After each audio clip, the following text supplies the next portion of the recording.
Let me get everything queued up here. How does Jcal open the show? What does he say? Hey, everybody. Yeah, do it, Chamath. Hey, everybody. I'm Jason Calcanis. I'm the grifter with the mostest. The mostest, that's the shortest. The shortest, that's the fattest. And the fattest, that's the dumbest.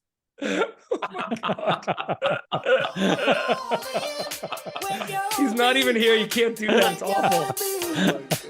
That's just bullying. It's awful. We'll let your winners ride. Rain Man David Sachs.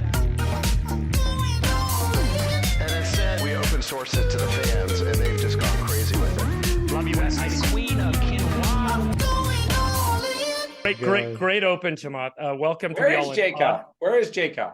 He wanted the week off. And anytime any of us take the week off, Jcal says the show must go on. And he rings up Brad Gerstner and says, hey, we need a sub. Come on in this week. This week, when Jcal wanted the week off, he said, guys, we're all taking the week off. And Sachs said, the show must go on. Jcal refused to show up. His producer, editor refused to show up. So we are here solo hacking our way to All-In Pod, episode 136. As your moderator today, Dave Friedberg, I am extraordinarily joyous and happy to bring you the first episode of the All-In Podcast without the hostess with the mostest, Jason Calacanis. Joining me today, Il Duce from Elba Island, Chamath Palihapitiya. Chamath firing up tweet storms lately, taking over the Twitter, soon to take the threads by storm, I'm sure. Rain Man, David Sachs, joining us from a curtain showroom in the south of wherever, and from an attic in an old house, the man who manages $10 billion to generate 50% plus returns year to date, the one and only Brad Gerstner. Brad, welcome to the show. Great to have you. Good to be here. Appreciate the call half hour ago. Yeah, great. Are we even gonna be able to drop this episode? How are we gonna actually upload it to Apple Podcasts and all the rest? So here's the deal. I have the email login. I think I can get into the accounts. I'm gonna like do the request for password reset on all the accounts. God. I also have iMovie on my computer, so I'm gonna use iMovie to edit it. It's gonna be fantastic. I'll send you guys a little link before. I'm gonna create a Descript account so we can edit our show and comment on it. I'll see how that works. So the show's is magically gonna appear on YouTube and Apple Podcasts, and Jcal's gonna be like, "What happened?" Exactly. So let's not You tell know them. what Friedberg is? Beautiful. Friedberg is Bernard Arnault during the takeover of LVMH, which is a great story if you've never heard about it. I'd love to hear. It's like, Yeah. he basically is like, he says he's going to partner with this Irish entrepreneur to basically buy LVMH. And, they're going through, and at the 11th hour, he pulls a rug out from him, stabs him in the back, and basically does the deal himself, gets to own LVMH, and the rest is history. But this is you, Friedberg. You're pulling a Bernard Arnault at the last minute. No, I would never stab Jcal in the back. I would just Oh, steal you his would stab him in the passwords. front. You'd stab him in the front. Stab him in the front. Tell him you should show up to work, stab him in the front, and steal the passwords. It's not stabbing in the front. We showed up, he didn't. Yeah. He's trying to exercise passive aggressive control over the pod. He's been outvoted. He does not control the pod. We've done 135 episodes, and every time we've suggested taking a week off as a group, and he doesn't want to, he says the show must go on. And he calls up a guest, and he keeps the show going at his whim and his discretion. So this week, we are doing the same. The show must go on. Jcal is enjoying a summer break wherever he is. May he, I think we're all on vacation this week, right? I know why he didn't want the show to go on is he has a deep insecurity that he might get replaced at some point. Yeah. By someone smarter than him. Oh. Gerstner, you were supposed to replace me, but you might end up replacing Jcal. No. So the fans will just have to let us know. The truth is last year, remember the fateful morning when I get a call from Chamath and he said, hey, we need you to come in. Jcal's out. We got and we need you in as the fourth. And as I'm talking to Chamath, my phone rings and it's Jcal. And he said, Friedberg's out. We need you to replace him. I had both guys going at the same time. And it's been that way for the last 12 months. So can I just say, I was in Vegas with when I had to sort this out at burned an entire day a year ago. Oh. It was a year ago. It's right. Well, at A least year we or got two our ago. LLC doc signed. That's what came out of it. It's literally like the show Billions, you know, Yeah. with all the well, intrigue or whatever. But that's except why Jcal wanted to sabotage the show rather than have it go on without him, because he's afraid that the audience might like the show better without him. There's certainly been a lot of commenters saying that sort of thing. Oh, guys, So I guess we're going to find out. The fans need to let us know what they think of this episode. All right. Well, let's kick it off. First topic on the docket today, which I think is a great one. And Chamath, you've been tweeting a lot lately, as we just talked about. I think that'll end up probably being our cold open. But Zuck announced, and Facebook Meta announced the launch of Threads. Gerstner, big shareholder of Meta, I think, right? Reasonably sized shareholder. Zuck this morning announced 30 million downloads of the app overnight. Threads is Instagram / Facebook / Meta's competitor to Twitter. Looks almost like a clone. I mean, it is so similar in features, in interaction, in everything. Brad, maybe you can kick us off and talk a little bit about the importance of Threads and how this is important to Meta, and then we can talk a little bit about the app itself. Well, I mean, the first thing is, if rumors are true, they developed this over a period of 6 to 9 months with 20 people. Okay. And so the extraordinary pace that's now occurring with inside Meta, we've heard from several people inside that said people are pumped. They're actually updating real time user counts. They're over 30 million users already on Instagram. And it just gets back to this culture of flattening the organization, speeding up the organization. I think everybody's excited. You know, the best engineers in the world want to see their products set free. And so, you know, I think Threads is really interesting for a couple reasons. Number one, if we flash back to what went on in China with Toutiao and Douyin, remember that text-based social networks were where kind of it started there. And so it's a bit anomalous. Douyin, which is the TikTok equivalent in China, was started based on Toutiao, which was a text-based news feed. And so it doesn't surprise me to see the social graph being leveraged into a text-based feed. I think initially they're seeding it obviously with all your friends. So it looks more like celebs and entertainment. And my team is like, it's easier to use. It's faster. It feels more free. I think, you know, Adam Asari, he posted on Threads that he stayed up all night last night. So excited with a product launch. He and Zuck are responding to people actually live on Threads. And so part of this just goes to the pulse of the company. Over the next 4 to 6 weeks, they're going to have massive launches out of the AI side of the business. I expect a lot more support for their open AI model or for their open LLM. I also think they're going to launch a bunch of agents on WhatsApp and Instagram. So what I see is just velocity and cycle time within the business improving. And then one final thing, in the age of AI, right, you want to collect as much data as you can from your users. And we know that Facebook is very heavy on video and pictures, but what they're light on is text. And so in a world where the most important thing on the internet to train your model is the word, right? Now they're going to collect a lot of words, a lot of conversations, a lot of sentiment among the users. And, you know, maybe we'll come back to this. You know, I just want to kick it back and get people's thoughts on the product. But already, by my estimate, if these guys get to 100 million, which looks like they may be able to get to tonight, based upon the monetization that Twitter has, that's already a business that's doing something like $2.5 billion in revenue if they chose to monetize it, 1.2 or 1.5 billion in EBIT. Apply their current multiple to that. That's about a $20 billion increase in enterprise value built by, if rumors are true, 20 people over a course of 6 months. Yeah, it's pretty impressive. I remember in the early days of Friendster and MySpace, and then even Facebook, these social networks launched and everyone thought it was going to be a conversational system. And so much of the usage and the page views and the minutes spent ultimately accrued to photos and over time video. And now it's almost like this interesting reversion back to the origin, that it's back to this conversational system. But these systems always seem to kind of evolve to, hey, just images are what win. and what kind of gather up all the mind space. I mean, Chamath, having worked at Facebook, maybe you can share a little bit about your point of view on Threads as a product and as an evolution away from social network on Facebook to Instagram and now to Threads.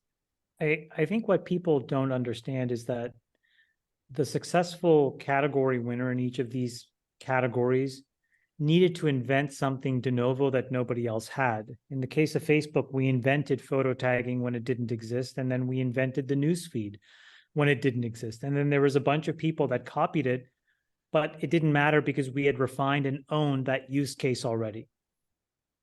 So I think the real challenge for Facebook isn't, can 20 people copy Twitter?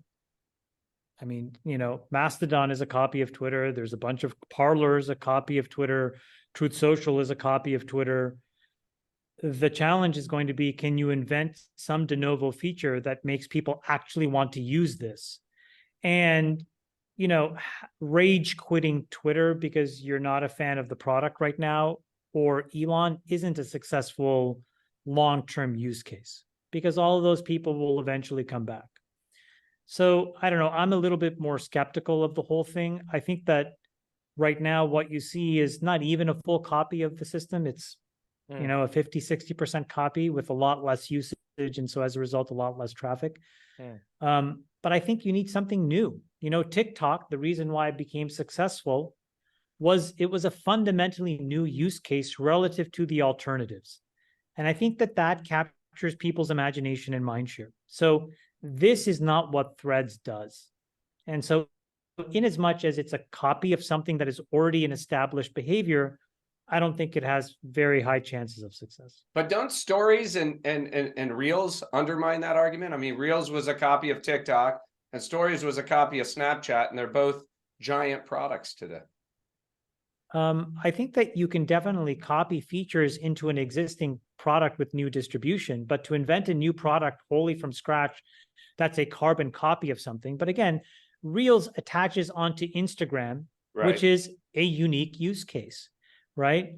And so I think that, again, it goes back to, you have these 5 or 6 established modes of social media that essentially are from large pieces of content to small pieces. That's probably the best organizing principle that we have. And then that's one axis, and the other axis is text, video, audio. And along that spectrum, you can basically compartmentalize all these things. And then there are about 4 of them that have real scale. And so in as much as you have established distribution, yes, you can copy a feature from somebody else and it will get used.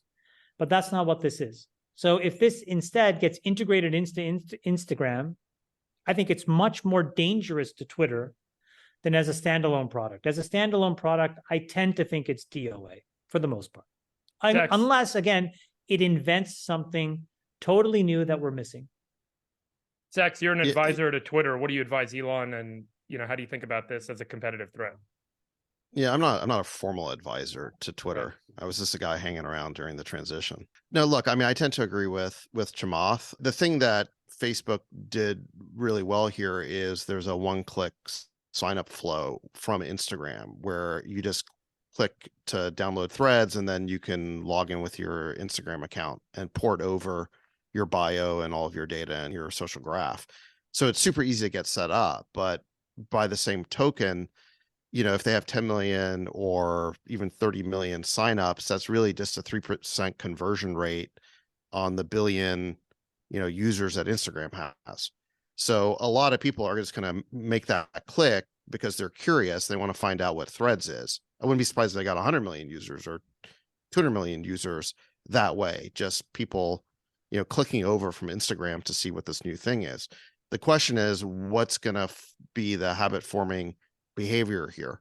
And the people who use Twitter are really addicted to using Twitter. It's where the conversation is. There is a strong network effect there, not just around the users and the social graph, but like the habit of daily usage.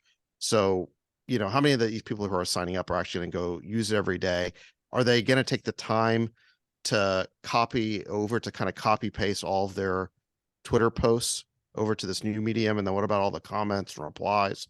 So I wouldn't just look at the signups here. I think you have to look at like the amount of posting and the actual usage before you know that Twitter has a threat. Sure. Right. Did any of you guys use it this morning or last night? Yes. No. What do you think We about had the UX? we had our team playing with it, all morning, and I started sharing with you. It feels to our team like common words being used were snappier, faster, lower hurdle. Like it felt more fun and social. Therefore, it wasn't as considered a post, right? Because most of the posts, at least that our team engages in on Twitter, are for mostly business purposes, right? And so there's politics and business and more serious topics, right? Instagram's the home for fun. It's for frivolity. It's showing pictures of your friends. And so I think it's going to orient more in that direction. And again, there's probably room in the world for a text-based social network around entertainment and culture and food and the fun stuff. And there's probably room for one that's more about politics and business and, more serious topics. And perhaps they'll converge more over time. I think it's an interesting thing. Yes, it's one click, but you have to download a new app. I mean, this isn't, just open up your Instagram and all of a sudden click on a new tab, right? And by my account, I think it's just in the US that they launch this. So their conversion rate's probably over 10% already in 24 hours. And you got to download an app to get there. That feels to me like a little bit more of a hurdle, but I agree with both of you. At the end of the day, it's going to be about engagement, not about how many people you got to download the app. And if they get high engagement, and I think there's plenty of surface area for these guys to monetize, that combined with, Chamath pointed out, as much as we love Elon, certainly there are people, Chamath, you brought up with respect to Tesla, that are orienting away because of the brand, right? Like it may make sense or not, but we know it's happening. And so I do think that there's a natural momentum. I think this was, if this was the cage match, right? If this was the MMA between the two of them, this is certainly, an offensive blow that Meta just landed here. And I expect that, it's going to amp up the heat. So it's interesting because at the same time as Threads is launching to compete with Twitter, there's some really interesting data coming out showing declining usage of ChatGPT and interest level in Bard. So both if you look at Google Trends, as well as data coming out of SimilarWeb, which tracks usage across sites, ChatGPT usage seems to be falling from a peak in May. And it had a modest increase from March to April, and then an even less modest increase from April to May. And May to June, we're actually seeing a decline in usage. The question is this driven by educational usage? So a lot of kids were using ChatGPT to write essays and to use it in school, and that seemed to be a primary use case. Or does it speak to a more broad kind of challenge with ChatGPT really disrupting search and disrupting other ways that people are kind of accessing and browsing the internet, that as an interface, maybe it's a little bit too challenged. And it doesn't replace the simple two-word keyword click and click on the result. I'd love your guys' point of view on the product and the experience, as well as why do we think that there's declining usage in ChatGPT? Well, you had these products launch in a moment where there was in many ways a usage vacuum. What I mean by that is if you look back over like the last 15 or 20 years, there were these waves that would create these layers of innovation that consumers would get infatuated with and try.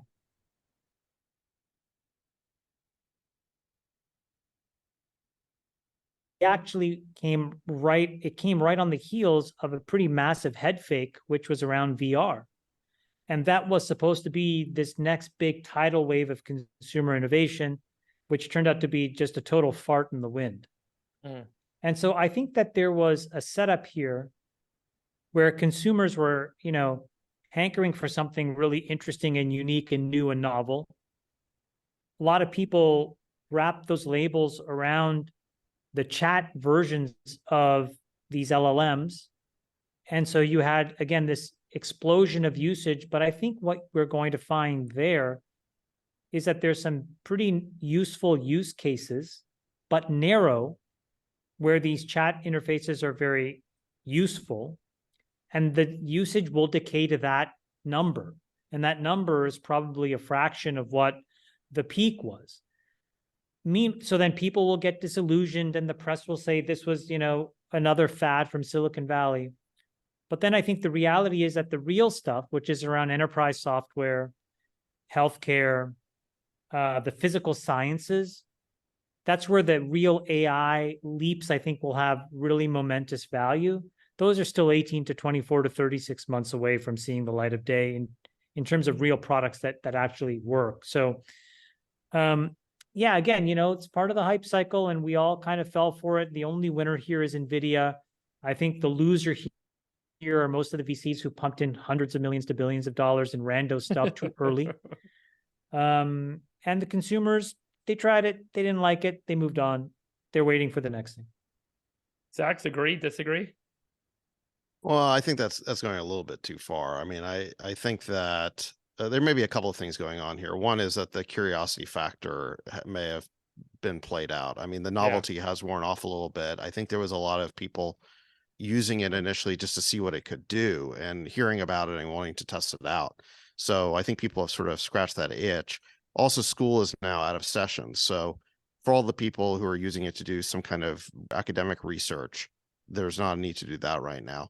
I do agree that the use cases that are most exciting to me are enterprise uses. And I agree with Chamath about that. And I think that is all still to come.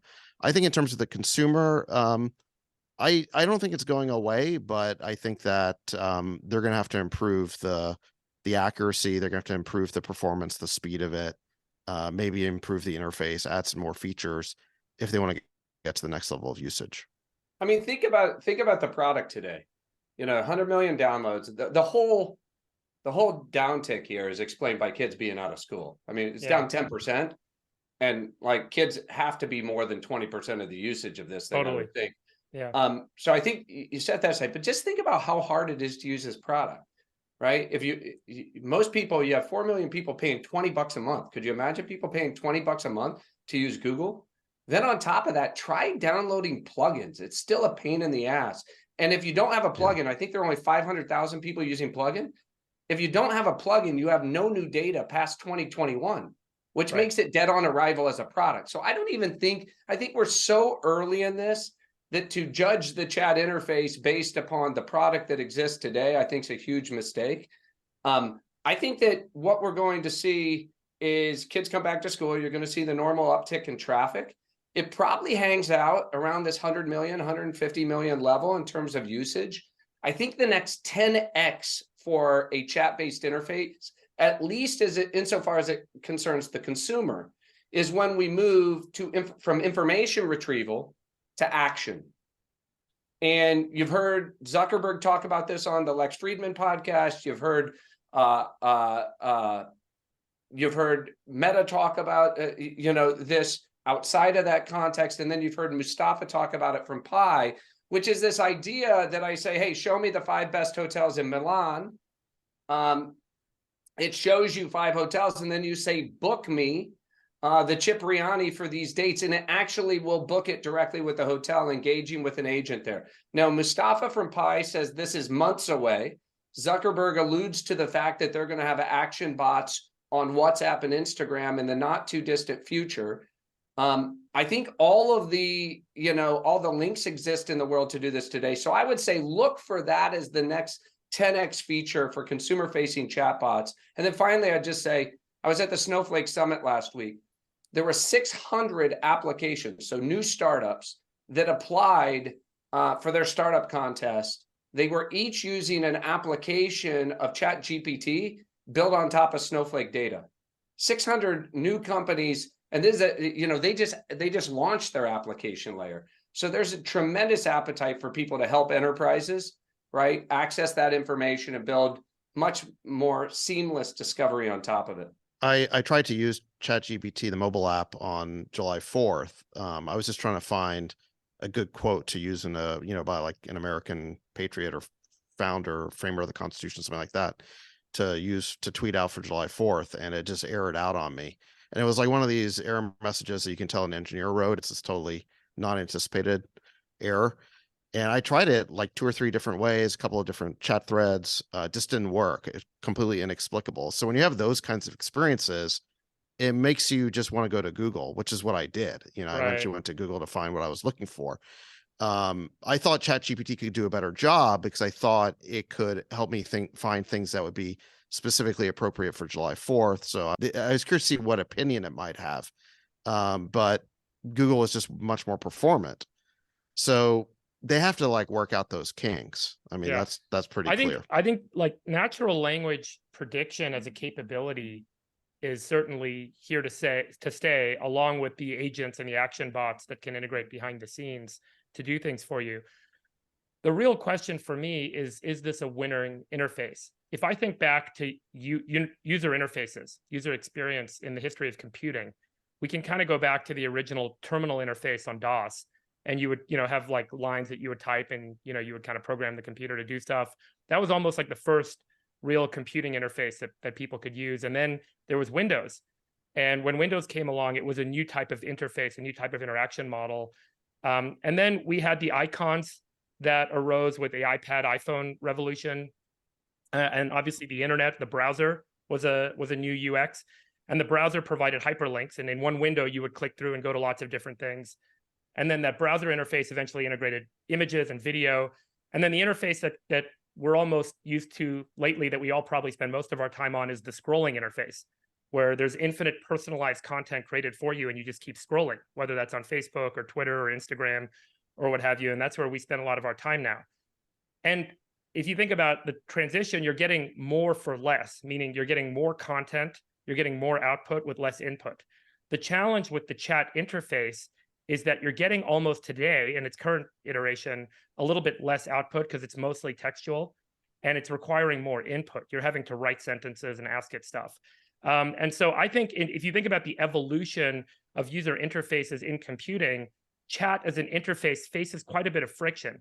The output of it, however, is so compelling in certain use cases, as Chamath points out, that there's certainly going to be places where it's absolutely going to replace the current modality. And then the back end of it can do incredible things that no other computing interface can do. But it needs to have, kind of a revision or rebuild on the front end for it to really work. That's my point of view and how I think about kind of the long trajectory of where we've all been trained mentally with respect to computing interfaces and how this might kind of be challenged. I think that's the key, how 4 older guys have been trained. Watch how kids interact with their phones. First, they're never on a computer.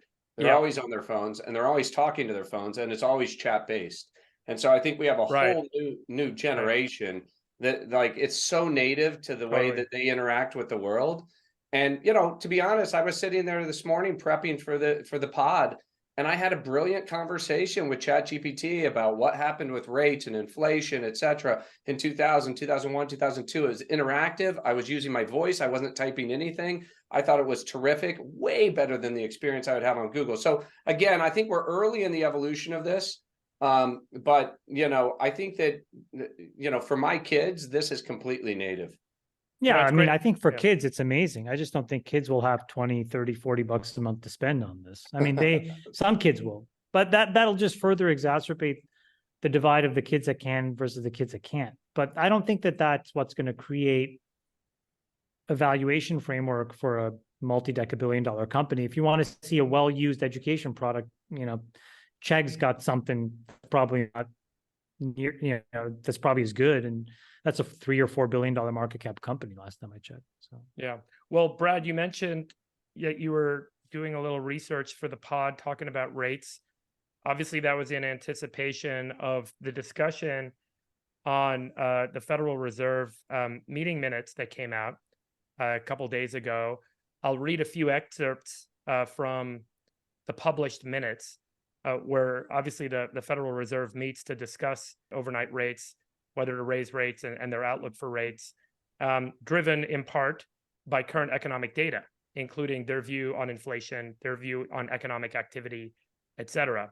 Reading from the notes directly, participants agreed that inflation was unacceptably high and noted that the data, including the CPI for May, indicated that declines in inflation had been slower than they had expected. Participants observed that although core goods inflation had moderated since the middle of last year, it had slowed less rapidly than expected in recent months, despite data and reports from business contacts indicating that supply chain constraints had continued to ease. In their discussion on the household sector, they noted that consumer spending so far this year has been stronger than expected, and that aggregate household wealth remained high, as equity and home prices had not declined much from the recent highs. And a few participants mentioned that while overall the household sector still retained much of the excess savings it had accumulated during the pandemic, there were signs that consumers were facing increasingly tighter budgets given high inflation, especially for low-income households despite savings. So Brad, maybe you can give us your quick read on the minutes. And they did say that they're not raising rates, but they do expect 2 more 25 basis point rate hikes later this year. Maybe you can tell us what market data is indicating. Is that actually the case? And is the Fed not giving a clean reading on economic activity and inflation as it's being published in other places than what the Fed is currently reading? Well, I mean, I think the most interesting thing here, and perhaps the most non-consensus thing here, is the Fed kind of seems to be orchestrating a pretty soft landing, right? Nobody wants to hear it. The market fought it for the first half of the year. The NASDAQ was just up 39% in the first half, and most people didn't participate. So everybody wants to talk this down and say that inflation's still out of control. Chamath's been talking about inflation higher for longer, but notice he doesn't say that's a problem or the economy therefore is going to crash. It's just like inflation's going to be a little stickier on the way down. Rates are going to be a little bit higher for longer. I think when you look at this in totality, the reason they hit pause is because they've come a long way quickly. They know that things are starting to trend in the right direction. So their own forecast for CPI is that it comes down a lot by the end of the year. Goldman Sachs is now at 3.3%. And I know we have readings like True Inflation that say the inflation today is actually lower than that, but you don't even need to get to the debate between True Inflation and CPI. They're both trending a lot lower. But we got a really interesting reading this morning because, like, why do we want to, raise rates? Well, we want to cool off the economy. And so everybody's looking for that indication that the economy is cooling. The leading indicator for this is jobs.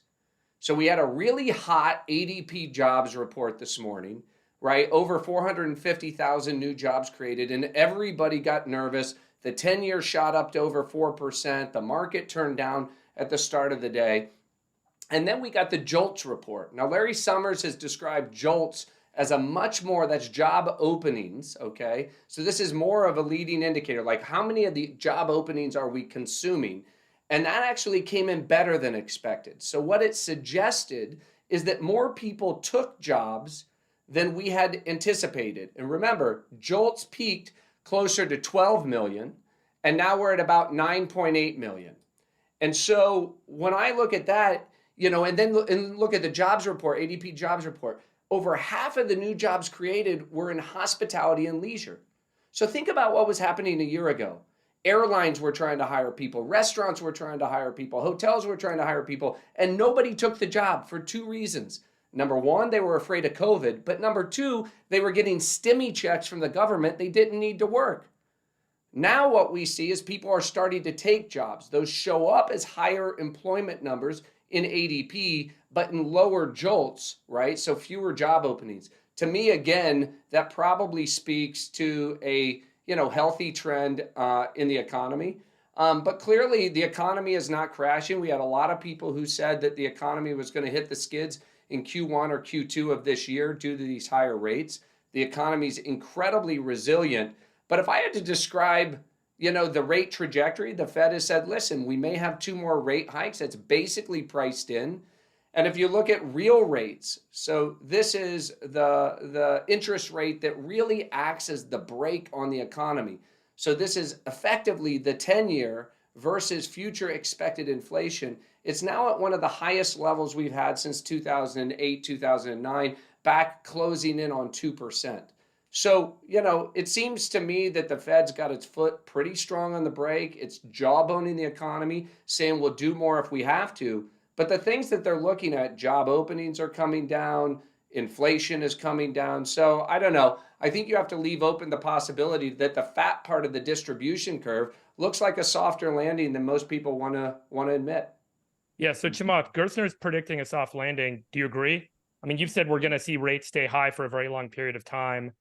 Yeah, I mean, I think I've said this for the last few weeks, so I'll just say it again. But I think that it's there's no hard landing, right? That's the hard landing was sort of the Druckenmiller thing that I think that, I said, I think it was a few weeks ago, it's very difficult to see a hard landing when China stimulates just because of their natural gravitational pull in the world economy.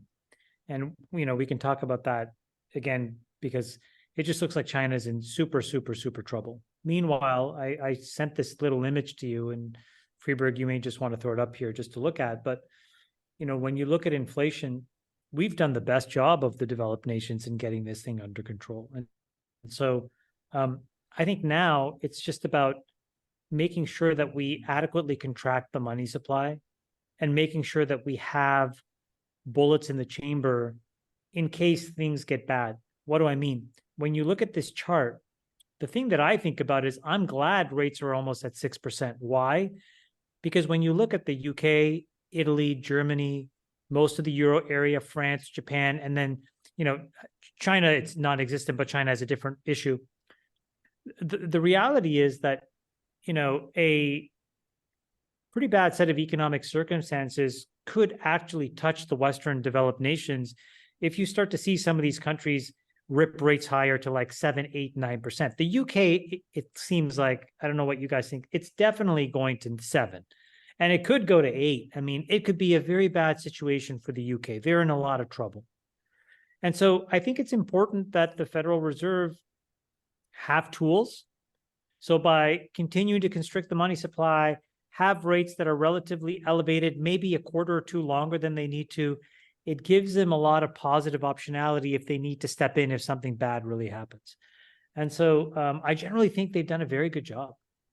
I think, go ahead. Chamath, not to interrupt, to your point, what's really interesting is the symmetry with what happened in 2000. So I think we had all agreed that the last time we saw the zaniness that we saw in 2021 in the ZERP environment was probably like 1999, 2000 era. Well, in 2000, remember, we had this huge asset bubble, and the Fed raised rates from 5.5% to 6% in 2000, okay, in the first half of 2000. And they were saying that they're going to stay high for long. And remember, in 2001, we entered a recession, and we ended 2001 with rates all the way down at 1.75%. Those are the bullets in the chamber that you're talking about. That then pulled us out of the recession. And some people blame them that they caused that recession. But, when you look back from in this case, it looks like, the recession is really not of our making. But, we may actually have a soft landing, but the economy could actually contract, because when you look at these Western economies turning over, it's not a good situation. I think the Eurozone, quite honestly, is probably a quarter into a recession already. So, we have 6 or 7 of the really important countries probably in a recession. The UK in really big trouble. The US relatively keeping things, in a pretty good place. China economically, I don't know where the demand is going to come from. On the same time that their internal demand is imploding, they're creating all these export controls that I think are not going to actually help them solve the problem, because it just accelerates Western economies' desire to delever from China. So the whole setup, I think, is very complicated one, but the U.S. looks really good, frankly. And, I don't think we're out of the woods quite yet. So Druckenmiller, by the way, said that he was predicting a hard landing in the second half of the year. We're just starting the second half of the year. So he's still got 6 months to be proven correct. I find his analysis compelling, or I did at the time I heard it. But think about our situation. We still have an inverted yield curve. It's the most inverted it's been. I think this is the longest it's been inverted. Now the Fed is signaling that we're going to get 2 or 3 more quarter point rate hikes. So it's about to become even more inverted. And what that does is it puts incredible pressure on the banking system, because the whole banking business model is to borrow short, which is from depositors, and lend long. And if short rates are higher than long rates, that whole business model doesn't work. So either they can't engage in lending activities, meaning there's a credit crunch, or deposits just leave the system. And that's happening too. So any business out there that's dependent on credit, the real estate industry or auto industry, I mean, any industry that depends on loans and credit, they're going to continue to be hammered by this. So yeah, I mean, to your point, Sachs, I'll just read the minute commentary on this. The meeting did include a discussion on the stress on the banking sector and economic activity in general because of decreased lending. Participants generally noted that banking stresses had receded and conditions in the banking sector were much improved since March. Participants generally continue to judge that a tightening in credit conditions spurred by banking sector stress earlier in the year would likely weigh further on economic activity, but the extent remained uncertain. So obviously a wait and see. And that they mentioned that credit conditions had not appeared to have tightened significantly beyond what would be expected in response to the monetary policy actions taken since early last year. So at this point, saying it's a wait and see does not seem to have overstretched in terms of credit tightening at this stage, but it could. Yeah, I mean, so here's the thing is that the Fed engaged in an extraordinary intervention a few months ago to save the banking system with the bank term funding program, right? Where they basically said to all the banks that if you have US treasuries, and I think it also applied to mortgage-backed securities as well, we will basically take all of those assets and give you par value. We'll give you 100 cents on the dollar. Yeah. In exchange for, I guess you have to pay, you, the bank would have to pay the 1 year, I think it was the 12-month interest rate with like 10 basis points or something like that. So if you're sitting on bonds that have gone down 20 or 30% in value, you can go get all that money back by, presenting them to the Fed. And then you just have to, you have to then take the 100 cents on the dollar you get and make sure you loan it out at higher than the 1 year interest rate, which is around, I guess, 5%. Right. Which you can still do in residential, right? Because mortgages are still something like they're over 7%. So the Fed has provided a lot of liquidity to the banks through this BTFP. It hasn't helped the commercial real estate guys, I don't think. That's why there's still, I think, huge problems in the commercial real estate sector. But the Fed did engage in a huge intervention to save the banking system, and they may not be done with that yet. You guys, so I just wonder, yeah. I just wonder if you didn't have all of these distortions, what would the real shape of the economy be? Another one on the fiscal side, on the fiscal side was the whole Biden's energy bill, which was supposed to be 350 billion. But as our energy investor friends are saying, it's probably going to be more like $1 trillion when they add it all up. No, but that's honestly, hold on. Those guys are being hyperbolic and they're just stupid and wrong, because I know which friends they are, and I know them to be mostly stupid and mostly wrong most of the time. Look, the good thing to know about. Oh my God, I'm gonna get a text after this.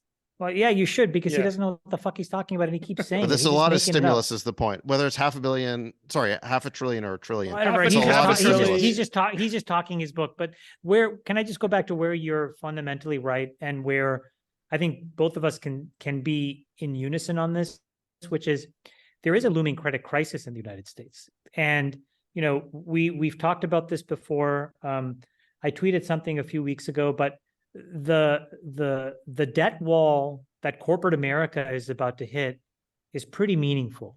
And to your point, David, a lot of these companies will have to thread a needle, because if rates don't go down materially in the next 18 to 24 months, these folks are going to be paying rates that they cannot bear. And they'll probably they'll breach a covenant of some of the debt. So, one thing that's important here is that there's some very strict guidelines and covenants that debt issuers sign up for. And one of them is, how much debt can I have as a percentage or as a multiple of my EBITDA? And so that's the way that bondholders govern the risk that you don't overborrow. Now, the problem is if you have a ratings, an earnings recession and or rates go up, you can get one of these two things to go wrong. And all of a sudden now you have 7 or 8 times your EBITDA and you're in a very, very bad state. So I do think that that's possible. But at the same time, I don't think that that's a calamity that touches the entire economy. I think there are a whole portfolio of over-levered companies in real estate, and there's a whole portfolio of over-levered companies in private equity. Those folks will have to get recapped, and that will probably cost trillions of dollars of capital impairment. But I do think that can relatively be done without impairing the economy writ large. I'll make a prediction right now. My prediction is the federal government is going to help to monetize that debt, and they're going to help to support that commercial real estate sector through some sort of structured lending program. I don't see why do you think that? Why do you think that? Because of the donors. Because I think that there's a significant amount of capital that gets donated to So you think political there's going to be a campaigns that come from TARP-like program? for real estate private equity, a real So you estate think private there's equity going to and be debt. TARP? No, you think there's going to be a TARP-like program for real estate assets and for private? I'll take the other side of that. Yeah, I'll say I real would estate too. assets. I don't know about the private equity assets, but I think for the real estate assets, just because so much of it is held. Let's bet. in it, and let's I'll bet tell you, 5,000 to the SPCA. yeah, I'll do that. Okay. Wait, what's the time frame? Maybe. Well, you tell me. You want Well, infinite? No, we'll do it until the Fed starts. No, until the Fed starts reducing rates. So once the Fed does their first rate cut, that's the end of our bet. Oh wow, that's an easy one. I'm in. I'm in for 25. No, Yeah, you I'd can take take 100. I take 100. Okay. For For the I take it for SPCA. myself? For the Forget the SPCA. SPCA for a second. Can I just No, take the come action on. for myself? I'm doing I mean, it for the the reason dogs. for- I'm doing it for the dogs. You know, Friedberg on that. I mean, Sorry, the- let me just tell you why. Sorry. Okay. In addition to the significant donor dollars that come from real estate to politicians campaigns, but so much of those assets, so many of those assets are held in life insurance companies, on banks' balance sheets. I mean, you guys may have seen this report this week that because of the rise in interest rates, there are several insurance companies that now may be technically insolvent according to DOI, Department of Insurance regs, in their respective states, because the impairment on the bond portfolio has declined, has caused them to now not have enough capital reserves to pay out the claims they have. So the same, I think, ultimately will come true once you have to do a mark to market on all these real estate assets, that there's a significant number of those real estate assets that are held in pension funds, that are held in life insurance companies, that are held as securities in large pools of capital that are meant to support people's long-term needs. And the government isn't going to the federal government isn't going to let that, just get written down and have people's future pensions or insurance claims, get hampered. So that's why I think there's going to be a moment or two where there's going to be some step in and some structured program to support this. I just don't think it's that draconian. Rates are not that high. Yep. You know, we're still talking about a 10-year that's flirting with 4%. And the fact I'm of the just matter talking is, about commercial real estate because there's also know- a demand problem, right? Yeah. I know, but the other side of this is the trend. Again, there is no doubt oversupply and a problem, particularly in a place like San Francisco, where we're going to see some blowups because nobody wants to, to enter a long-term lease in a city that's under siege. Right. I understand that. But the fact is that the market is telling you that rates are going to start going down, right? That the Fed's going to come in, battle until the edge, right? And then they're going, rates are going to come down a little bit. Why is that? Because if they have 2 more quarter-point rate increases, now you have restrictive rates at something like 200 basis points. That's higher than the Fed wants. That's the foot really hard on the brake. So it's not like the market's crazy and thinking that we're going to have a couple rate cuts next year. I just told you in 2000, we went from 6% to 2001, ending the year at 1.75%. And the Fed was doing the exact same jawboning in the summer of 2000. Okay. So they do evolve rate policy based upon what's happening in the economy.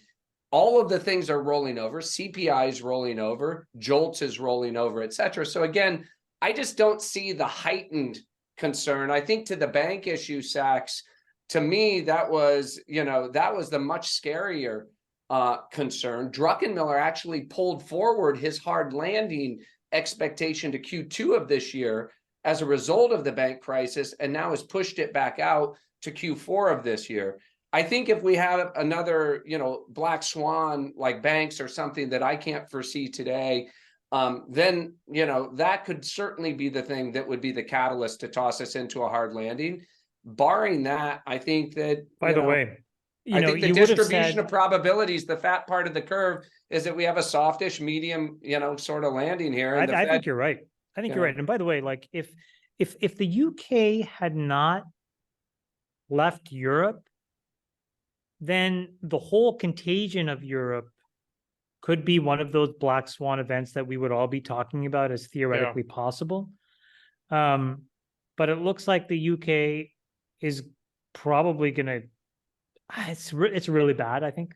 Britain is now the only major economy where inflation is still rising. The OECD said Tuesday that year-on-year inflation in the G7 fell to 4.6% in May, down from 5% in April. So inflation is tempering a bit, but UK consumer prices rose to 7.9% in May, which is up from 7.8% in April. So an acceleration in the UK. It seems like it's a pretty nasty spiral problem. This is underway. where, the benefit of being part of a larger economy really pays dividends, right? Obviously, there's a lot to do with, language and currency, and there's a whole bunch of issues rolled up into why the UK left the European Union. But my gosh, one of the real obvious advantages is, you're smoothing out the variance, right? And smoothing out variance is really valuable. So if you think about like all of these economies in Europe, like PMs in a hedge fund, right? Brad, you can, you know this. It's like you sometimes some guy crushes it, look how Millennium or SAC or Citadel makes the real money. It's by smoothing out variance. And that's a great thing about being part of an economic union like the EU offers. And in the absence of that, in times like this, it really exposes the weaknesses of a small subscale economic system, which unfortunately the UK has. Right. The Well, chart that Europe is going into recession too. I mean, Germany has huge problems that again it stems from the cutoff of cheap Russian gas. Economies in the EU, they're going into recession as well. So it's not. Yes, it's not but just not with the same levels of inflation. My point is like, it's one thing for an economy to start to recede, but here you don't have the benefit of balance sheet borrowing of the scale of the EU, nor do you have the disinflation of the EU. And I think that's problematic, much more for the UK than it is for any individual country in Europe. That's just my point. That's all. Can I, one just philosophical thought, because if we rewind the clock to the beginning of the year, there was absolute consensus in the markets, right? And you can go back and look at all the headlines. Mike Wilson's consensus was that we were going to have a hard landing in Q1. Hedge funds, long-only funds had their exposure super low. Everybody had post-traumatic stress from last year. It is a sure strategy to lose a lot of money or not make money if you're trying to always call the market as though you have no idea, right? Q1 and Q2, sure, there was a possibility we could have a hard landing, right? And the bank crisis made that look as though it was a possibility. What we try to do is look at that distribution of possibilities, right? It's a distribution curve.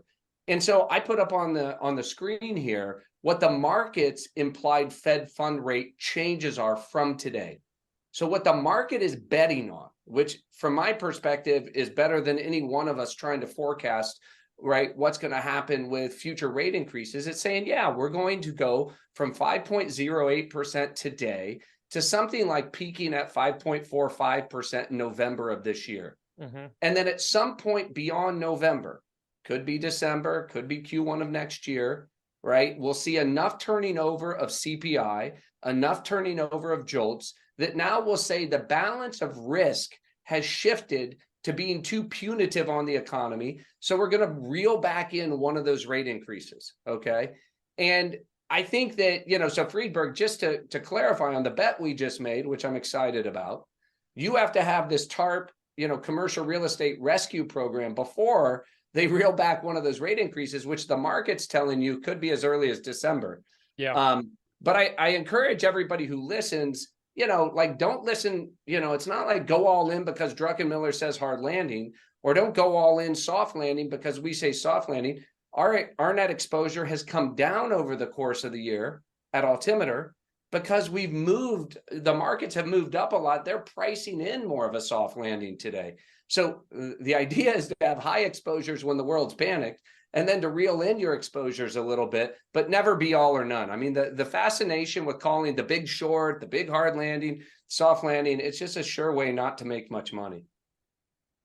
Today, there was a red hot U.S. jobs report, Brad. U.S. job openings dropped below 10 million in May, but the labor market remains piping hot. Like I said, the market, I think, is, it's reading way too much. I mean, it wasn't even I mean, we'll get the official jobs numbers out of the federal government tomorrow. This was an ADP report, which have been not particularly good. But I already explained there's a rationale.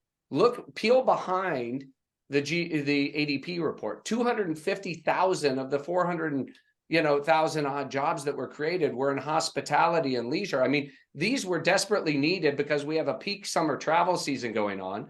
So you have hotels that hire a bunch of people. Those show up in the ADP job numbers, right? But the great news is the JOLTS job openings go down.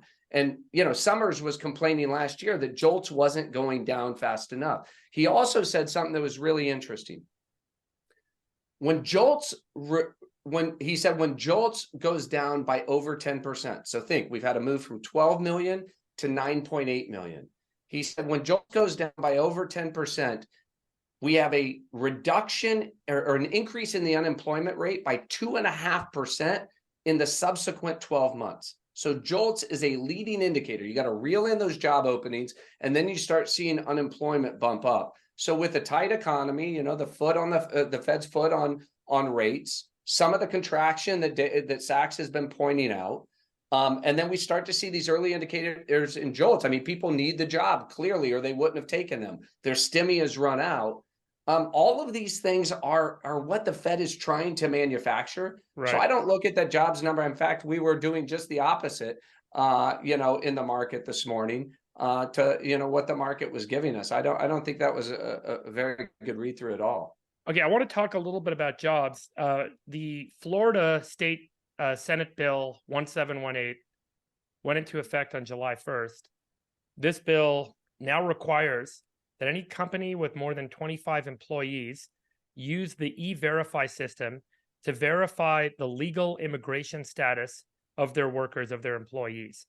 And this will create a real impact on businesses that employ more than 800,000 illegal immigrants in the state of Florida to do a lot of work and a lot of labor. It's unclear how many of those 800,000 illegal immigrants that are working in Florida today are working at a firm with more than 25 employees, but the impact is going to range from the construction industry to farm labor and a lot of other manual labor sectors in a state that has 2.3% unemployment. DeSantis has made this, an important speaking topic. When he's spoken publicly, he did quite a bit of press around the passage of this bill as a way to counter Biden's, quote, open immigration policy. Sachs, I know that you've talked about DeSantis in the past. Do you have a read on the impact that this immigration policy will have? Do you agree with it? Would love your thoughts. I mean, I don't think this is a jobs bill. This is an immigration bill, or it's an immigration issue.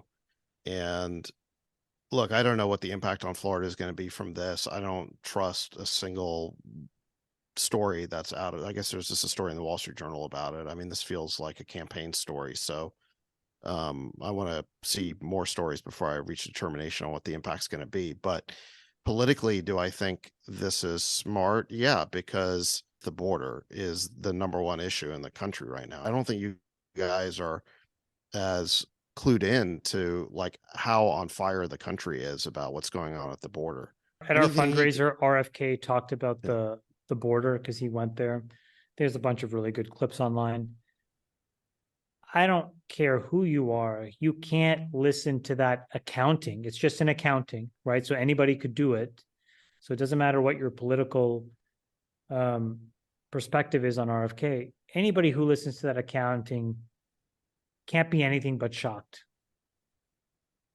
I was shocked. What he described is what RFK described is he went to the border at Yuma, and there are literally holes in the wall, from Trump's wall, and literally the building materials to finish the wall and plug those holes are sitting there on the ground, and the Biden administration refuses to use them and to plug the hole because they don't want to give any credit to Trump, presumably. I mean, literally, that's how petty it is. Or it's actually their policy. They actually like having an open border.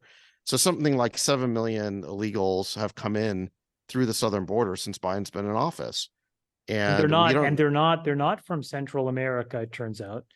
These folks are from Eastern Europe and Africa predominantly, many men of military age. And it's an entire business that's run by the cartels. And as he describes it, it's really just plainly shocking. Can I ask you guys? If one of our enemies wanted to get thousands of sleeper agents into the country, it would have been very easy for them to do this. Okay, can I just Think about that for a yeah, second. I get it. Yeah, can I pivot away from the border policy question to one of labor? We obviously, as evidenced by the jobs report from ADP this morning, remain in a very tight labor market in the US. And we as a group often talk about H-1Bs and the importance of allowing educated immigrants into this country to meet our knowledge workforce needs. But there obviously is a pretty sizable manual labor workforce need in this country and a very tight labor market to fulfill that need, ranging from construction, where we have, deep and significant aspirations as a country to improve infrastructure, to farm labor, where we have, the largest agricultural export market in the world. And many of these industries rely on low-cost labor for those businesses to meet their economic objective, to be able to be profitable. And we simply may not have enough of a labor force of legal immigrants or legal citizens or residents of the U.S. To meet those obligations. What is the answer, Sachs? Is it that we are supposed to take anyone that's illegal in the country and make it impossible for them to work here? And is that not going to have a very adverse effect on these important segments of our economy that today rely on that labor force that is here illegally? And I'm not. Listen, I'm not, I think I'm you not could- stating an I think- opinion. I'm asking the important. I Yeah. get what you're saying. I think we can start to resolve that issue when you solve the border crisis. The problem is the average American doesn't want to hear anything about, quote unquote, comprehensive solutions to the border crisis or immigration, But what do you want? whether there should be. I'm not talking about politics. I'm just talking about your personal point of view. My personal point of view is we need to seal the borders so we stop having this problem. Okay, but And what then about the after- work? What about the labor? Yeah. Yeah, I'll take a crack at it for you, Bert. Okay, I'm trying to diagnose the difference between the border policy question and the real economic question. I know the California ag sector very well. There's an important migrant visa that the entire farming economy depends on in the California. And these are illegal immigrants that are legally allowed to work in the farming sector. And it allows farms to be able to do the work they need to do because there is absolutely no labor to do that work without this immigrant population. And there's other elements of this that are critical across the economy. Sorry, Brad, go ahead. No, so why can't we have a common sense migrant, worker program, worker visa, predicated on that, right? The problem is, I think, where, most people are in agreement that if you have a relatively secure border, right, then you design good policies. We should have a policy for people who want to come and work and earn some money. And, we have job openings in this country and then return home, right? Or go through a normal process, right, to get in line to citizenship. But the problem is people cutting the line, skipping the system, and given the social safety nets that states on the border have lined up, and we as a nation have lined up, that's just unsustainable in a world where we're already, $35 trillion in debt. So I think these things can coexist. You can treat labor humanely. You can create a safe harbor for labor to come to the country, but that doesn't mean that you should just have holes in the wall and anybody who wants to come here can come here in whatever capacity they want. Chamath, assuming that the border is closed and we fix that problem, what do you think the right solution is to the millions of illegal immigrants that are residing in this country today? I'll answer that, but let me ask you a question. Do you think we should seal the border? Yeah, for sure. And why do you think we should seal the border? So that we have a system that we can use to manage the flow of labor and decide what's appropriate for our country. And we can actually have a conversation about what qualifies someone to come across the border and to immigrate into the U.S. I totally agree with you. Yeah, I agree. I think that But look, saying that, assume that the border was sealed, what would you do about, low skill immigration? That's kind of like asking, other than that, how was the play Mrs. Lincoln? I mean, this is the hair on fire political issue, is that we can't get the border sealed, that you've had 7 million plus illegals come across it during the Biden administration. And the administration obviously doesn't have the will to do anything about it. So you're kind of assuming away the central issue. This is the issue. One of the main issues that got Trump elected in 2016 was building the wall. No, but I think we're all saying the It same hasn't thing, gone which is away. we need to seal the border. We're all saying that, right? Does anybody think we shouldn't seal the border? No, I No, agree. But yeah, it's I think just- Yeah, But but then why isn't the analysis on why that doesn't happen when everyone in the country agrees that should happen, or just about everybody? But I do think that there's a low skill labor market need that's not met in this country. There isn't a public restaurant company that doesn't talk about the challenges that they're having with labor. They cannot fill the jobs that they All right. need Well, to let me. fill All right. So to if you want service to their talk about that customers. issue, I want to flag a report that was presented to Congress, and this is about 15 years old. It's back in 2007 by Heritage, but I don't think the numbers have changed much in the interim. In fact, they've probably gotten worse. The point that this researcher made is that if you look at the cost of low skill immigration, the average low skill immigrant household receives approximately $30,000 in direct benefits from the government. By contrast, these households only pay about $10,000 in taxes. So even though those low skill immigrant households, let's assume that they're working and do contribute to the economy in the way that you're saying, there's still a $20,000 gap between what they contribute and what they receive from the government. And that is a big problem for the country.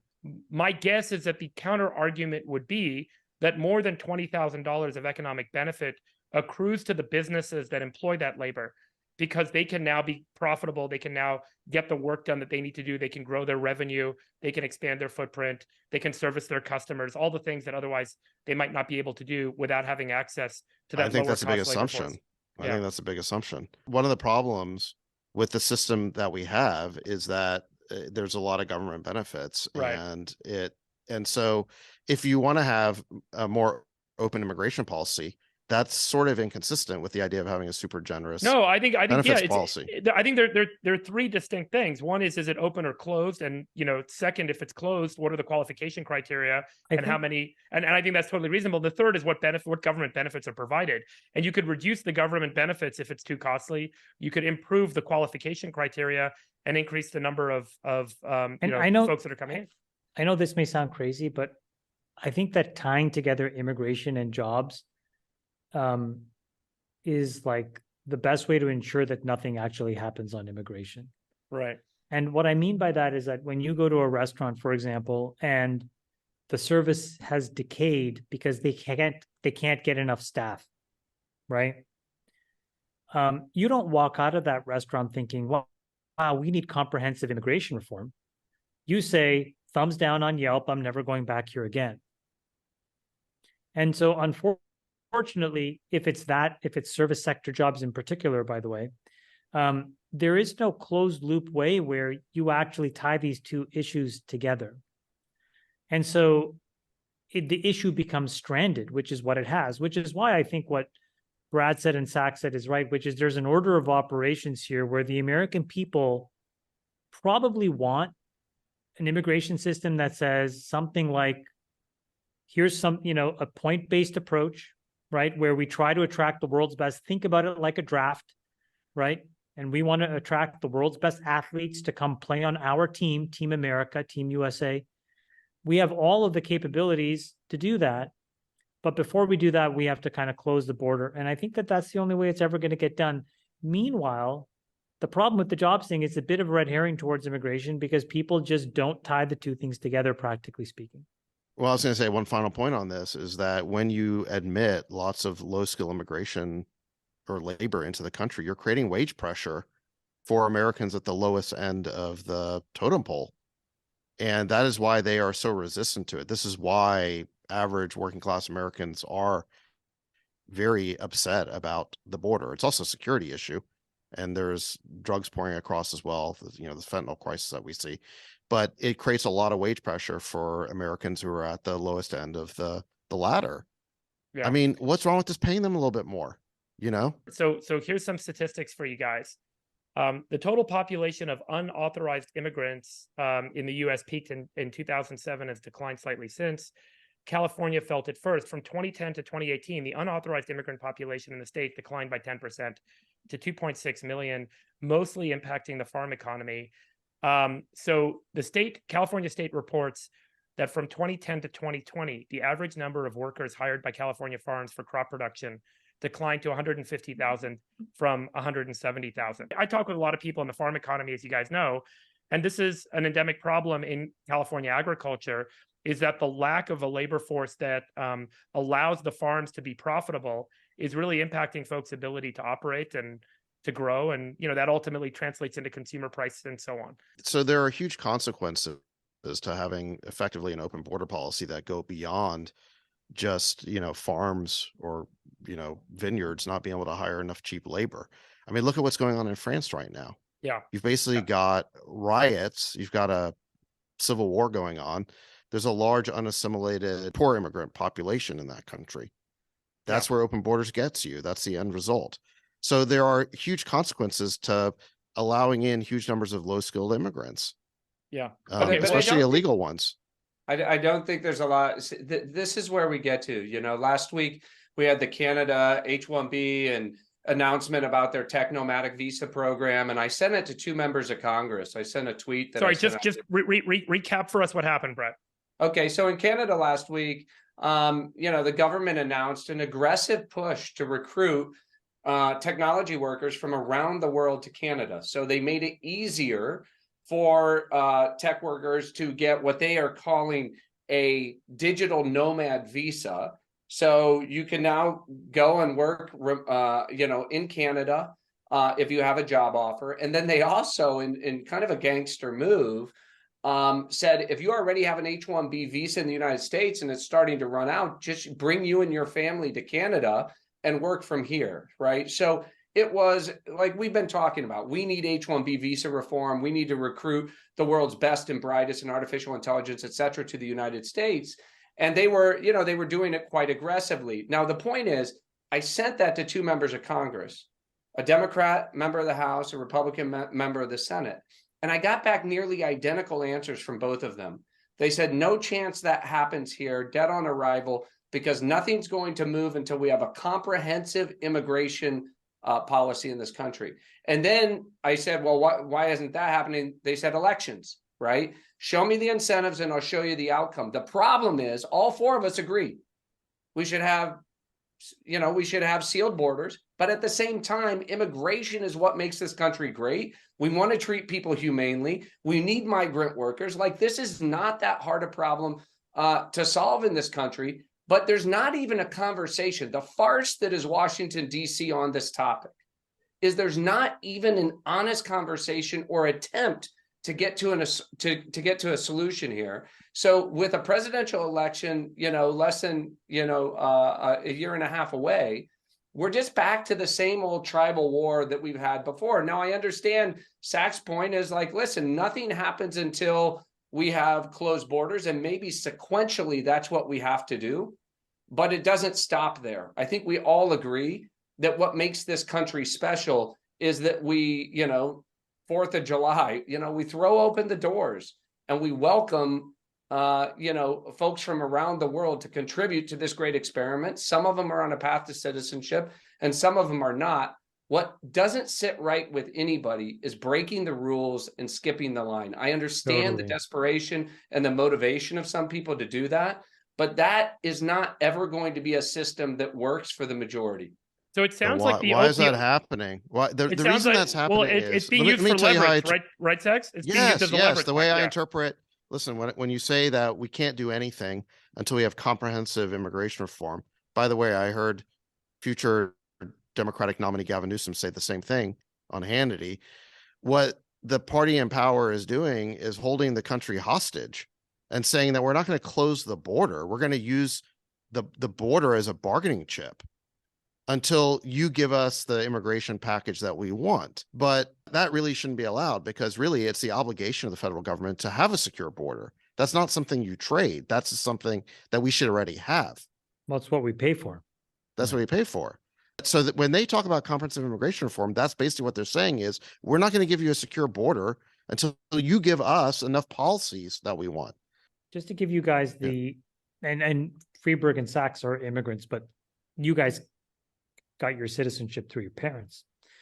I actually did the process myself as a TN visa holder who then went to an H-1B, who I think went to EB-1. So, I've had to go through this, and I've literally had to wait in line. And I can't describe to you the anxiety you have when you know your visa's running out, you're waiting for customs and immigration to basically give you the meeting so that they can actually approve or tell you that your H-1B is approved or your EB-1 is approved. And you go to this website, it's arcane. You refresh it every day. You do it for 6 months straight, every day, a few times a day. You go into the forums where all these other immigrants are talking about how frustrated they are and how scared they are. But we all stood in line. And I think what people don't understand who think that the southern border should be totally open is the anxiety that those of us who actually played by the rules went through for months. And in some cases, if you come from countries like India and China, years. Right. By the way, And what you're that's saying, not fair. what you're saying is exactly why the Hispanic population, the Hispanic citizens of the United States are increasingly voting Republican, because they have gone through the process, they have suffered the rigmarole, and they don't want to see an open border policy that isn't fair and doesn't feel right. We're first generation Americans, and I remember when my parents went through the process. I think my dad got a green card based on being a doctor before we came here, and then after 5 years we became citizens. It seemed a lot more orderly back then, by the way. Totally. The process just seemed to work. I've seen all the statistics showing the insane percentage of Silicon Valley startups that had at least one immigrant co-founder. It's something like 40 to 50% Got to be high. of unicorn companies in Silicon Valley have at least Yeah. one co-founder who's first generation American or an immigrant. So I understand full well the benefits to the country and our economy by being able to have immigrants come to America. But generally speaking, those are high skill immigrants. And we should be able to have that as a feature of our system without having an open border. And the problem is all these things get conflated right now. And I think what's happening is it shouldn't be so hard to get extensions to H-1Bs. It is really crazy that we're giving Canada this opportunity and that we're potentially driving out really talented high school workers.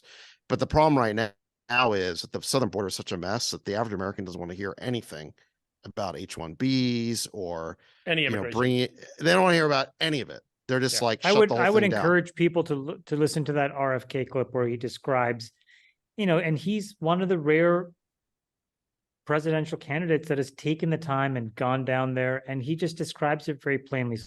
So irrespective of what you think of him, listen to it because it's pretty factual and it's very scary. This Well- seems to me to be of such significant strategic national interest, similar to the national debt, that there really should be a commission of centrist folks, appointed by whatever president, this president, the next president, that tries to craft something we can pass, break it down into 2 or 3 bills. But this is really undermining our ability to compete in the world, and we need to solve this problem. And I think we've been discussing this, for as long as, we've been in Silicon Valley, but certainly it's become an incredible problem in the age of AI, et cetera. And, having the tit for tat of what's going on, these news articles, shipping off, illegal immigrants to Martha's Vineyard. I happen to be on Martha's Vineyard right now. I think they sent 49, folks here, Venezuelan, most of them Central American. And I'll tell you, this island is made better because of, it has a tremendous number of Portuguese and Central American workers, who are active members of the community, go to the school here, et cetera. So maybe that is part of the solution, Sachs, that, when we do have, people who want to immigrate to this country, the burden is not just on the border states, but that, folks have an opportunity to locate anywhere in the country. Well, yeah. And what happened with the Martha's Vineyard thing is I have seen some articles, like the New York Times does articles saying how wonderfully it's all worked out. But when it first happened, the people living in Martha's Vineyard were up in arms, and there were a bunch of angry press conferences, and they were, almost hysterical that DeSantis had sent them there. But what that did is it exposed the hypocrisy, because there's a lot of people in the country who are just fine with having an open border when they don't think it affects them. Totally. But when it does affect them, then all of a sudden they're holding press conferences denouncing it. Tit for So tat I think never works. Tit for tat never works. You can have me a tit. You don't need the time. Well, can we Okay. speaking of By the way, sorry, of, wait, hold on. wait, Lightning Sachs? round. Who left the cocaine in the White House? What's the answer, Chamath? I actually don't think it was Hunter Biden. I think it was probably like some young kid who was working like long hours and was like, I need a little upper here to stay up, and was like, I need a bump. And so the kid brought some nose candy to the. I mean, well, how stupid is this kid? And by the way, they said that there's no security footage. It was in a cubby. It was in a cubby. He put it in the cubby. Whoever did it, which is so stupid. Why would you take it off your person? Yeah, I mean, yeah. It's clearly Well, clearly a conservative reporter who snuck in there to frame Hunter. And by the way, it was in the cubby where you're supposed to put your cell phone when you go into classified meetings. Sachs, have you been to the White House lately? no. Have any of you guys been in the Oval Office? I have, No. yeah. I'll tell you a very funny story about my meeting it was in the Roosevelt room where I had a funny meeting where it was like me, Andreessen. I can't remember who else it was. This was like years ago, a decade ago. This was during Obama's administration. And something like we were meeting with, like, I don't know, the chairman of the Joint Chiefs and all these big muckety mucks. And I remember the military guys because there was 4 of them. And at the time, there was like, oh my God, no, this was right when the first Ukraine thing was going on. Okay, so what was that, Sachs? 2014, maybe? 2013, 2014? The first Ukraine thing. Anyways. Oh yeah, 2014. Yeah. 2014. Okay, so we're there, and we're talking about new technologies, whatever. And I said, guys, I mean, this is insane. Like, why are you guys not dropping, small sats so that you can get internet service into places like the Ukraine so that people can get the message out, whatever's happening. And I said, these things are really small. Like, you can bring them anywhere. And I said, I could have smuggled one in here right now. One of the guys says, no, we've been watching you since you got here. Oh, really? Oh wow. It was so very funny. I thought it was hilarious. Yeah. Well, speaking of political farces, Here we go. Red meat. And no, it's not red meat. I mean, I want to do a quick recap on the whole Chinese spy balloon thing. I actually think there's a serious statement here about how our political system works. But do you want to tee this up, Freeberger, or do you want me to do go it? for it. Yeah, lead in. Yeah, go for it. All right. So basically, you guys remember a few months ago that we had this whole Chinese spy balloon thing that went on for a week. I mean, we had 24/7 wall-to-wall cable news coverage of this thing. And the administration was accused of being soft on China and allowing the spy balloon to traverse across the United States. And people were posting photos and videos of it online. Yeah. Then finally the White House deployed some F-16s to shoot down some $16 hobbyist balloons with $400,000 Sidewinder missiles to show that they were really tough. Anyway, it was this whole farce. Now it turns out that the Pentagon just released a statement. So Pentagon Press Secretary Brigadier General Pat Ryder said the balloon not only did not transmit data back to China, it never collected any. And he said, we're aware that it had intelligence collection capabilities, but it has been our assessment now that it did not collect while it was transiting the United States. So if it wasn't collecting any data, it wasn't transmitting back to China. And then I've also heard that it didn't contain any special equipment at all. I've read articles saying that it was just standard equipment that you could buy. How is it still a spy balloon? Yeah. And so everybody got worked up about this thing that turned out to be a big But nothing. is it Chinese? Was it actually Chinese? I think it was Chinese with American technology. So now all the standard reporting, off-the-shelf equipment. Yeah, it was like now all the reporting's covering the fact that it had, quote, American technology on it. Like Sachs's point is you could just buy the stuff off the shelf. And if you guys remember around the time that it was discovered, we talked about this, but it wasn't widely covered in the media, that there was an upgrade to the domestic radar system where they increased the resolution and the frequency of capture of these radar images. So they were starting to pick up more fine-tuned, smaller objects that were otherwise being missed, including things like little, weather balloons or, stuff that otherwise wasn't getting paid attention to. And that this, balloon may have been the sort of thing that could have been a blip and ignored in the prior system, but then when they upgraded the system, it became a thing.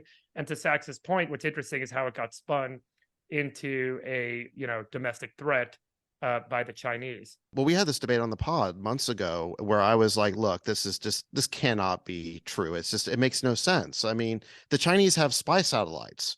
So if they wanted to spy on us, they would just use Precision. imaging from space. So then people started speculating, well, this spy balloon must have new kinds of equipment, new sensors or sound. Maybe they're trying to collect sound patterns, make recordings. Yeah. So in other words, over farmland, over northern Canada, and then farmland, right. And so there's a lot of interesting stuff to pick up there. Instead of recognizing that the story was completely far-fetched, they had to invent a narrative about why it made sense. And then, if you basically raise any questions whatsoever about this narrative, you were looked on as if you were like Chinese spokesman, like a spy or something. Sachs, this Pentagon statement came right after Tony Blinken's visit to China, right? He just got back from China, and there was a lot of closed door meetings, and then they gave the usual hoopla about what was discussed, and there was nothing new that was introduced in the public statement about what was discussed behind the closed doors. But do you think that maybe there was something that was negotiated behind closed doors where they said, this balloon was not a domestic threat, you guys made it out to be, you need to make a statement to correct the record? Yes. I actually think that's exactly what happened. Is we know Blinken went to China. He had 7 hours of meetings. The readout from those meetings said that they were very candid conversations. That's usually diplomatic code for a row, a fight. Yes, exactly. Yeah, exactly. And I think the Chinese were very upset that this story was relentlessly pumped for days and days, that they were spying on America. And I think they demanded a correction. And I think that is exactly what the Pentagon did, is they put out this press release, they put out this statement. But the way that the media covered it, it's like the back page correction of a front page story. I mean, this Chinese spy balloon story went on for days and days and days, and the correction gets no coverage. Now, look, it's also possible that somehow the statement is not true now. I mean, look, either they were hoaxing us then or they're hoaxing us now, because the statement they're saying now is incompatible with what they were saying 3 months ago. But I believe the statement now and not what they were saying 3 months ago, because it just makes a lot more sense. But remember a few months ago, we had, mids on Twitter. Here, let's just mids on Twitter has become a thing. Mids on Twitter. Remember when mids on Twitter, when I invented that. I came up with that. My take was errant balloon, major provocation, could incite war, blown up pipeline, referring to Nord Stream, which also got blown up around that time. Not a provocation, can never incite war, get it straight. And then the mids on Twitter were, Jason. You think it was errant, really? And he learned a new vocabulary word. But in his view, errant was not a strong enough word to describe this unprecedented national security threat. By the way, for those of you listening, the mid that responded to Sachs was Jason Calacanis, formerly of the All In Pod. Yeah. Oh so my God. So funny. It shows how farcical our political system is, because here's what I think actually happened is that the story just picked up steam because it's too good not to, right? So cable news starts picking it up, and everyone's always trying to pump up the threat that China represents because they're our central global competitor now. And the White House, I think, very early on had a decision to make, which is, do you try and fight the story or do you just roll with it? And I think they just decided to roll with it because they would be seen as being soft on China if they try to fight it and say it wasn't true. And so then you had this whole farce of them shooting down all these balloons and so forth. This is the whole course and trajectory right now of the United States. Democrats and Republicans, both sides of the aisle, have this vested belief that we are on a collision course with China, and whoever kind of steps it up first ends up having the better footing. And so every opportunity that exists, whether it's on chips or Taiwan or human rights or the spy balloon, is going to be levered and amplified in some way to paint China as this conflicting force against the United States in some way. And it's not going to get toned down anytime soon. Clearly, this is part of a continuous escalation cycle that may take years, may take a decade or two, but ultimately there's going to be a point where this all comes to a head. And it's really unfortunate to see that rather than have this, deeply cooperative relationship. And So you and think try you it- think this thing with China is going to come to a head? at some point, I think we're just going to continue to escalate the tension. I'll take the other side of that too. What do you how mean? much Like do you wanna think, bet you on think it's that? going to be peace and prosperity forever? No, I mean, I think I've talked about this a little bit, but I think China has just got so many internal issues. They're not going to be fighting wars abroad. Okay. They're not going to. No, look, I Well, mean, sorry, but- Chamath, hold on. My point is more around the orientation of the politicians, and the orientation is we have this escalating force in China, and we need to kind of be ahead of the game. I I think, think yeah, that's what I'm Friedberg's not sure referring- who's doing that. I don't Well, agree. Well, I think the point Friedberg's making is that the domestic politics, the politics inside the United States, lead to a cycle of Republicans and Democrats constantly trying to one up each other in terms of who's more hawkish towards China. Right, exactly. That's what I think is going on, regardless of what happens on the Chinese side. And by the way, I mean, their domestic politics probably have the same tendencies. I'm sure that Xi's got hardliners and hawks around him who don't want to back down. And so Yeah, both I think in a few years from now we won't be talking about this. We talked about Japan for 8-9 years. We were worried they were the boogeyman. They turned out not to be, and we all moved on. Yeah, it's a good data point. So yeah, I mean, you're referring to a period, I think it was like the 1980s where Japan was seen as a giant Yeah, 82 economic to threat. 88. Yeah. Yeah, but it was never seen as a security threat to the United States. And think China is that- a different kind of geopolitical competitor, right? There's a very vigorous security competition. They have a that's being nuclear waged. arsenal. They have a nuclear arsenal. They have more people. But we have military bases in Japan. It's a client in the United States. It was never a security threat to the United States. That was resolved. No, long I time think ago. that's fair. I just think that dollars tend to lead these things, and I think that in the next 5 to 6 years, 5 to 10 years, we're not going to be talking about China the same way we are today. Okay, prediction made. We'll come back. Episode 1247. Brad, do our outro. 50 Boys, minutes. I got to Wait, no. fly in 3 hours. I'm flying. Okay, hold to on. Vegas for Brad's Kevin's gonna birthday. do a Kevin really Hart's quick. birthday. I gotta Oh, go. fun. Have a great time. Brad's gonna do a quick science corner for us, and then we're gonna wrap. Brad, go ahead.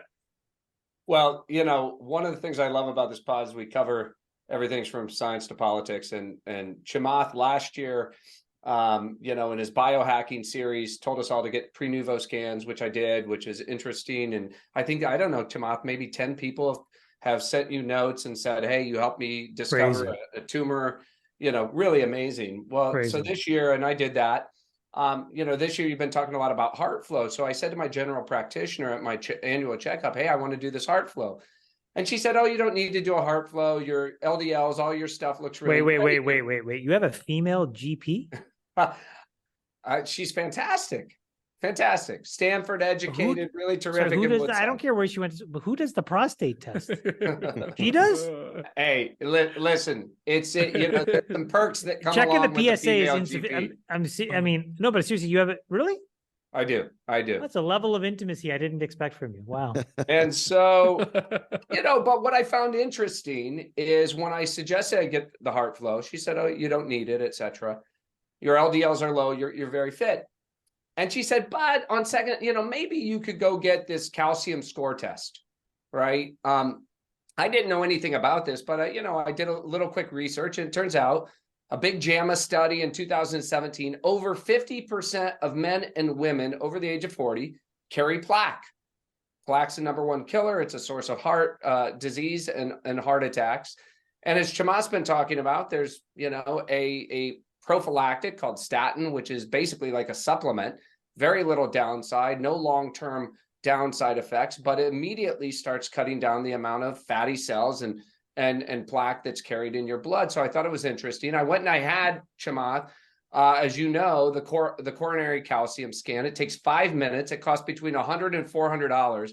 The fact that we don't have every person taking this over 40 is crazy. And frontline doctors should all be prescribing it, but particularly if there's family history. Sorry, but did you also do a contrast CT with heart flow? Yeah, or so no? I started with the calcium score, 150 Yeah. bucks over at Stanford, took 5 minutes. And, it told me, which wasn't terribly surprising, I was one of the 50% that did carry some level of calcium. So it was called a non-zero score. And then what they suggest is because you have a non-zero score, you get this, you know, Chamath, you told me, go do the contrast CT, which then will image what this looks like actually in your arteries. So this past week in Boston, I did the contrast CT. Again, this took 10 minutes, non-invasive, like, you know, it's just, they run you into a tube. Well, no, and, invasive because you have to put the dye in your oh, veins. so they put, yes, so a tiny bit, I suppose they shoot a little dye into you, but, you know, it didn't feel like anything. I was in and out of the place in 40 minutes. And what it found is, you know, fortunately, that very little of this calcium had turned into what they call stenosis, any narrowing of the arteries, okay? But then it gave you just a very clear picture that if you are one of the 50% who carry plaque over the age of 40, you should be on a prophylactic statin. So as Chamath knows, I signed up to 10 milligrams of Crestar, which I'm taking daily, has had zero adverse consequences. And in 2 or 3 months, they'll test the amount of, you know, we'll revisit this calcium score. But when I talked to the head of cardiology, what was so interesting, he said, every one of his friends over the age of 40, he has them do this calcium coronary scan. It's so cheap. And if they're zero on their calcium reading, then that's the end of the line.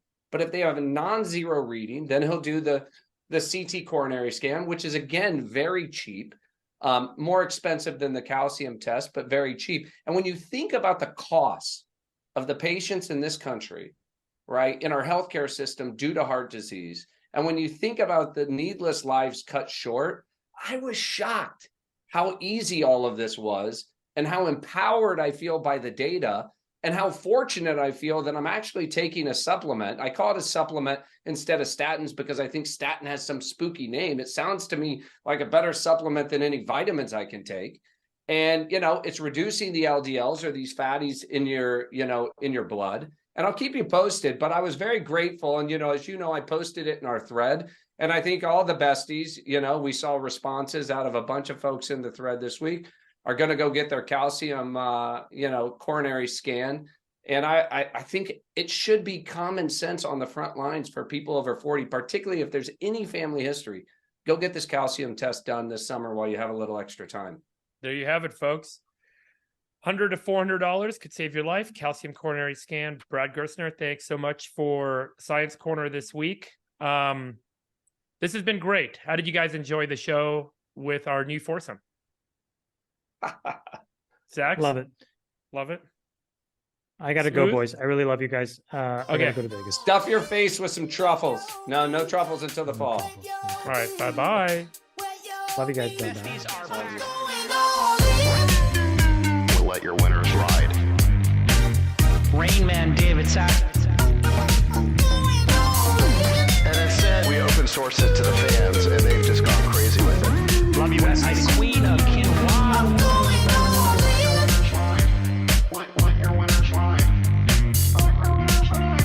Besties are back. Gold 13. That is my dog taking a notice in your driveway setbacks. Oh, man. My haberdasher will meet me at place. We should all just get a room and just have one big huge orgy because they're all just useless. It's like this sexual tension that they just need to release somehow. Wet your beak. Wet your beak. Your beak. Beak. What? We need to get merch. Besties are back. I'm going all in.